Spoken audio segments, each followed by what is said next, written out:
Welcome everyone to the conferences of this self-knowledge course.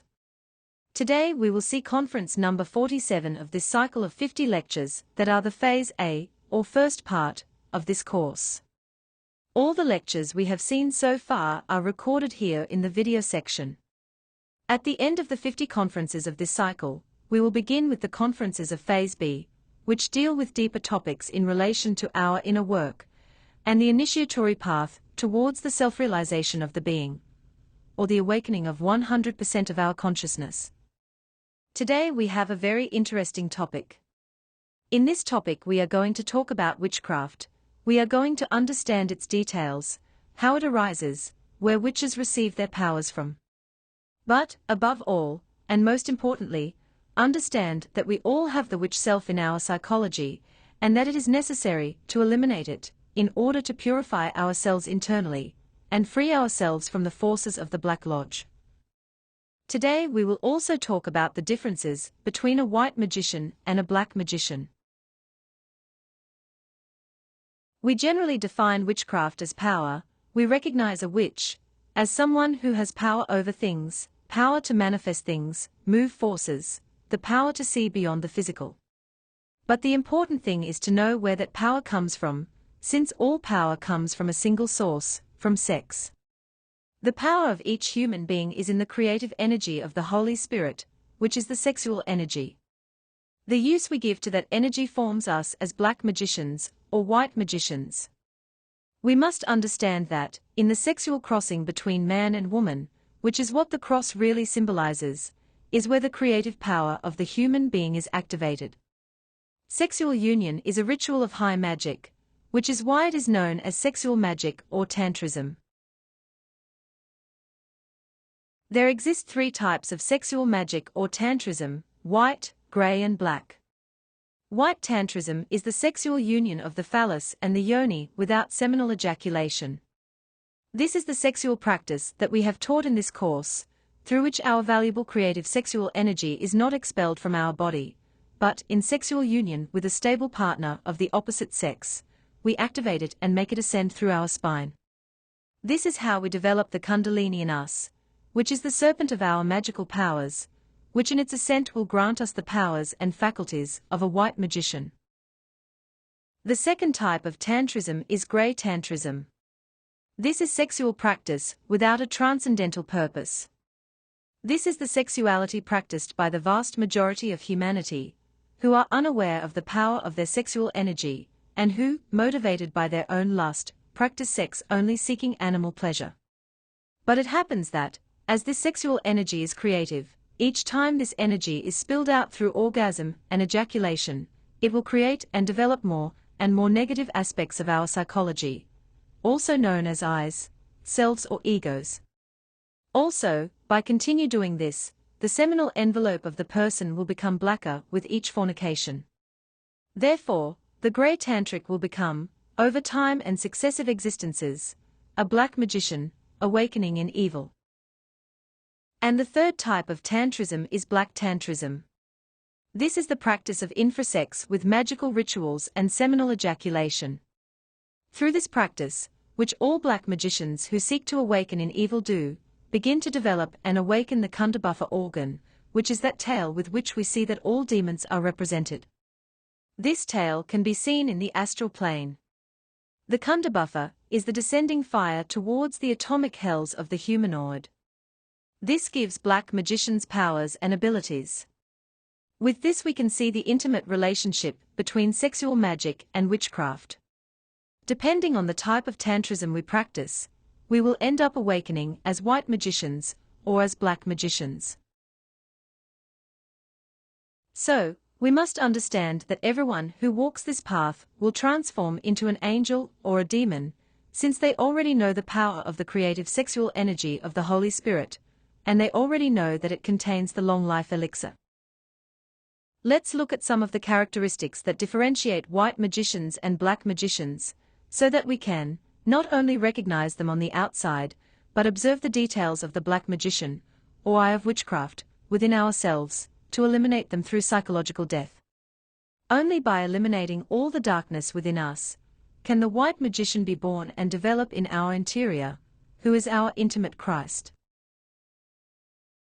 Among the main characteristics that we can observe and that differentiate the white magician from the black magician are that the white tantric never expels his sexual creative energy through orgasm and ejaculation, but instead values and transmutes his sexual energy with a stable partner in fidelity, chastity, and love. With white tantrism, the Kundalini rises. Kundalini awakens the chakras in a positive way and opens the churches of wisdom that are in the spinal column, developing their full potential and forming themselves as gods.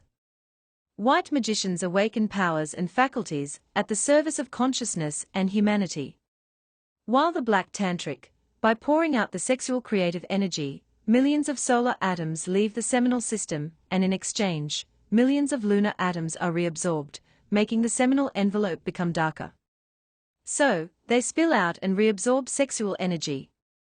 Black magicians with the practice of black tantrism awaken the powers of the inverted fire, or kundabuffer, voluntarily. In this way, the chakras in the lower abdomen awaken, giving them powers and faculties that they put at the service of the ego. Black magicians use these powers to subjugate others and seek to benefit from others, which is why they are always showing and marketing with their powers. They manipulate the emotions of others, they project fixed ideas into people's minds, they manipulate the minds of others. They also manipulate through dolls and voodoo work and dominate others. With black tantrism, demons are formed. White magicians release their consciousness through psychological death. They know that the greater the amount of consciousness released, the greater the amount of consciousness awakened. Therefore, they seek to sharpen more and more the sense of self-observation, and are observing and eliminating more and more details of the ego from their psychology. In this way they become aware of their own inner evilness and decide to eradicate it. Black magicians, on the other hand, are dedicated to feeding their defects to a large extent. They don't practice psychological death, they defend and justify their negative ways of being. They feel good and righteous and describe themselves as saints. White magicians practice suprasex, and thus, create the existential bodies of the being that allow them to govern the higher dimensions of nature.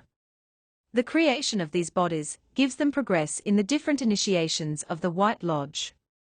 These initiations are related to the level of consciousness that they acquire with their inner work.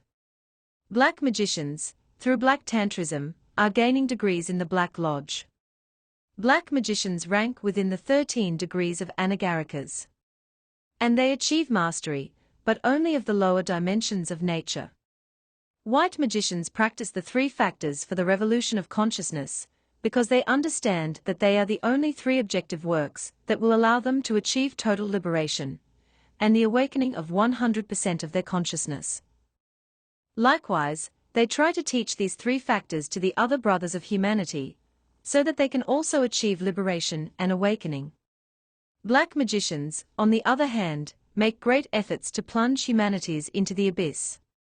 They seek to subjugate humanity through religious fanaticism or fanaticism of any other kind, as well as through vice and degeneration. Another important detail is that the white magician always tries to maintain the purity of the knowledge without mixing it, without removing things from it, and without adding things external to it. And they teach knowledge focused on practice. They always respect the free will of others, they never tyrannize them or seek to force them to accept knowledge. And they give without expecting anything in return. Thus, they awaken love for humanity, which allows them to advance in their inner work, until they are able to completely integrate their being, and achieve sacred individuality. In this way, they incarnate and fully develop their intimate Christ, and achieve the intimate self-realization of the being. Black magicians, in contrast, never deliver pure knowledge. And they do this to be able to manipulate, deceive, and confuse their followers. They seek to generate dependence and fanaticism in people to benefit from them economically and energetically. Black magicians trade in esotericism, trade in wisdom, charge for teachings, teach pseudo-esotericism, and form pseudo-esoteric schools. They also usually give titles, degrees, and initiations in the physical world. They confuse sincere aspirants and lead them astray. Black magicians advise others of what to do with their lives, get into the lives of others, threaten, attack, harm others with black magic works. And they use their powers to tyrannize. They develop hatred towards other people. They provoke enmities with attacks. They do black psychic work to bother others. They falsify religions, they deceive their religious affiliates. They seek followers, develop fanaticism, deliver their followers to the abyss. And with all these actions, black magicians distance themselves from their inner being for eternities, and fall into involution. Other characteristics that allow us to recognize the black magician are that they exploit the different branches of medicine. They trade in medicine, they trade in contraceptives, they carry out castrations, they carry out abortions, they carry out genetic crosses. They undress their patients, seduce their patients, or rape them. They do transplants, they do blood transfusions.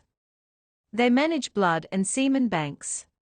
They perform healing through negative entities, and bind the consciousness of those seeking healing. They live off the misfortunes of others since they charge for healing. They teach that ejaculation and orgasm are normal and beneficial, and they recommend masturbation. They don't respect the divine law, they don't respect the laws of nature, they commit crimes against nature. They desecrate the temple of the Holy Spirit, which is the physical body. They don't have chastity, they adulterate sex, they practice infrasex, they adulterate with partners, and they steal sexual energy. They are detached from their inner being, they awaken consciousness for evil. They make covens, they do witchcraft, they do black masses, they invoke spirits and demons, they mediate black magic works. They preach, but they don't apply. They develop their intellectual part and the reasoning. They feel they are good, they feel they are just, they call themselves saints. They pretend to be prophets, they are fearmongers. They perform energy magnetization, thus manipulating the energy of others in a negative way.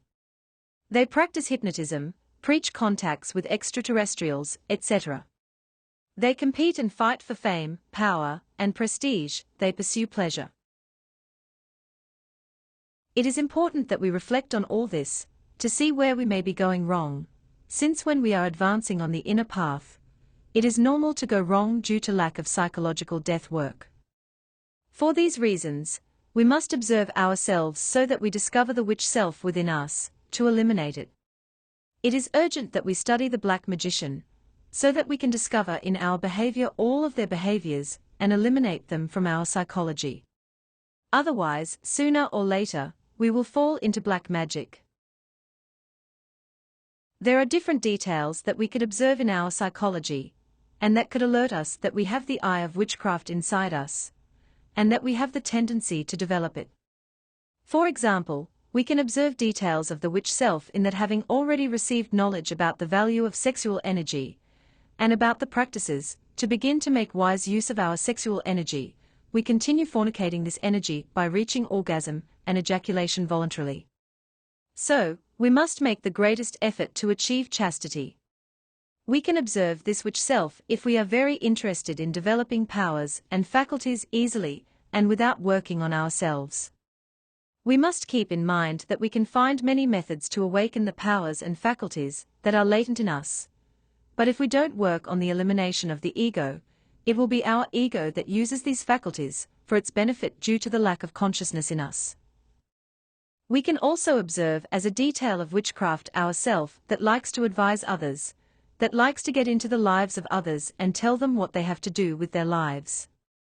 We can also observe details of witchcraft in the interest we may have in someone else telling us the future, or telling us what to do with our lives, instead of seeking to connect with our own inner being. Also, in the interest that, on the other hand, we may have in making others dependent on us, or generating admiration and fanaticism in them. We can also notice details of wanting to awaken in evil when, already knowing how psychological death is practiced, we consciously allow our psychological defects to manifest. We feed our defects at will, thus betraying our conscience, our inner being. In addition to understanding that we feed the darkness within us when we allow ourselves to feel hatred towards other people, or arrogance towards our inner being. We must observe all this, work on it, and eliminate it in ourselves, to disintegrate the eye of witchcraft within us, and in this way, detach ourselves from any witchcraft process. We must also understand that, if we eliminate the details of witchcraft from our interior, especially those of lust, witches and black magicians will not have a way to tempt or attack us, since what makes us weak before a black magician are our psychological defects. We must become aware that there are many places that are actually dens of witchcraft because of the practices that are carried out there, and because of the management and manipulation that is done of the energy of the people in these places. In addition to the number of lava or remnants of contaminated energy that remain in these places. Among these places we find black magic consulting places, divination places, cemeteries, pseudo-esoteric schools, churches, and centers or temples of worship and prayer. Red light districts or pleasure districts, brothels, motels, and theaters also come here. Black magicians can fascinate many because they can develop the ability to move in the fourth dimension or jinn states. They could perform levitation, astral and mental projection, although they can only move in the lunar part of those worlds. They also develop power in their word. They develop telepathy, handling of animals and elementals, they develop magical hearing, clairvoyance, and premonitions. However, a black magician will never have more power than a white magician. He will never have access to the higher dimensions of nature, and will always be enslaved by his own ego. What witches offer is health, money, love, powers, prestige, pleasure, seduction, revenge, hatred, domination of people, good luck, etc. However, when what we long for is to achieve self-knowledge, to unite again with our real divine being or God in us, then these things must no longer fascinate us. But we will work to free ourselves from witchcraft, and work on the awakening of consciousness, and the development of the white magician within us. This has been today's topic. I hope it has given you some clarity about what witchcraft is, and about the importance of starting to work on our eye of witchcraft, so that it doesn't end up diverting us from the path towards the intimate self-realization of our being. Let's keep in mind that the main difference between a white magician and a black magician is the quality of their knowledge, and what he does with the knowledge he has received. As usual, I invite you to our next conference, in which we will talk again about astral projection, which is a very important technique, because it can help us investigate all these things that we are learning here, directly with our real inner being. In this topic we will be learning how to use the power of the word to achieve astral projection, therefore, we will be reviewing the correct pronunciation of the mantras that we can use. Until the next conference.